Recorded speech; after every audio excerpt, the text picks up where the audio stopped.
চাওক মই এটা কথাই জানো বিধায়কে হওক মন্ত্ৰীয়ে হওক বা সৰ্বোচ্চ পদত থকা ব্যক্তিয়ে হওক বা এজন ভাৰতীয় হওক যেতিয়া ভাৰতৰ বিপক্ষে যেতিয়া তেখেতে থিয় দিব যিকোনো পদতে নাথাকক সাংবিধানিক পদত থকা বা এজন সাধাৰণ নাগৰিক আইন সকলোৰে কাৰণে সমান মই ভাবো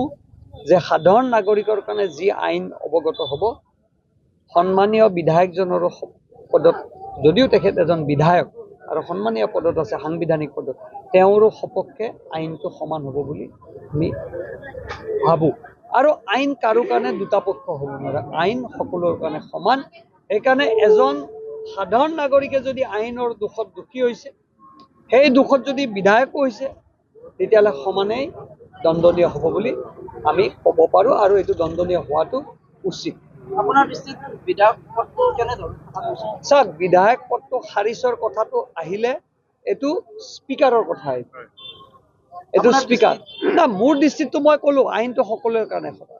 যদি মই বিধায়ক হৈ পেলাই যদি মই সেই পদমৰ্যাদা ৰাখিব নাজানো খালি যদি মই এটা অসাংবিধানিক কথা যদি মই কওঁ মোৰ ক্ষেত্ৰত মোৰ বিধায়ক পদটো মই থকা নথকা সমান কথা কিন্তু ৰাইজৰ আগততো মোৰ মানসিকতাটো নোহোৱা হৈ গ'ল ন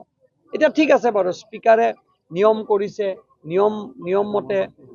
সাংবিধানিক বস্তুৰ এটা নিয়মত চলিব কিন্তু মই ৰাইজৰ আগত কি দেখুৱাম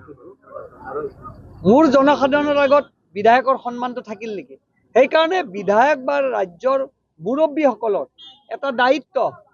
যে ৰাজনৈতিক ভাষা যেতিয়া টিভিত বা মিডিয়াত কথা ক'ব খুব নিজৰ মৰ্যাদা ৰাখি কথা কোৱাটো সকলোৱে বিচাৰে আৰু সেইটো ৰাইজে চাই থাকে আৰু সেইটো ৰাইজে অনুধাৱন কৰে সেইকাৰণে বিধায়ক দিয়া হৈছে কাৰণ 3 কোটি জনতাৰ ওপৰত 126 জন বিধায়কে আছে তেওঁলোকৰ চিন্তাধাৰাটো বেলেগতকৈ বেলেগ হ'ব লাগিব সেইকাৰণে তেওঁলোকে যেতিয়া দুখ কৰিব মানুহে সমালোচনা কৰাটো বাঞ্ছনীয় আৰু এটা প্ৰশ্ন মুখ্যমন্ত্ৰী যেহেতু তথ্যৰ ভিত্তিত কথা কৈ আছে গৌৰৱ গগৈ যিটো আজি প্ৰত্যাহ্বান জনাইছে মুখ্যমন্ত্ৰীক সেই অনুৰোধ কি ক'ব মানে পাকিস্তানৰ এজেণ্ট বুলি যদি মই আপোনালোকক এটাই কৈছো আজি তেখেতে নিৰ্বাচনৰ সময়ত এই প্ৰত্যাহ্বান জনাইছে ইমান দিন তেখেতে কিয় নামাতিলে